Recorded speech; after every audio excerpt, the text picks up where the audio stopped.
MotorWeek is made possible by TireRack.com, RockAuto.com, State Farm, and WeatherTech. Porsche engineers have a bit of a dilemma on their hands as they develop a sports car that dominates the track and successfully handles rainy weather. The 8th generation of the Porsche 911 comes standard with an industry-first wet mode feature.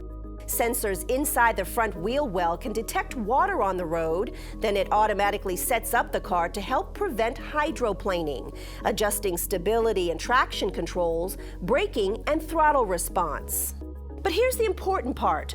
A warning appears in the gauge cluster that wet mode is ready, so it's still up to the driver to activate it.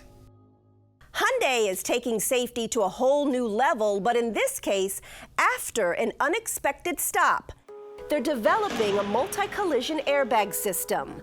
Airbags are designed to deploy during an initial crash. But if that first impact isn't strong enough or in the right direction to trigger the frontal airbags, this system could activate them if there's another collision, say with a car or tree.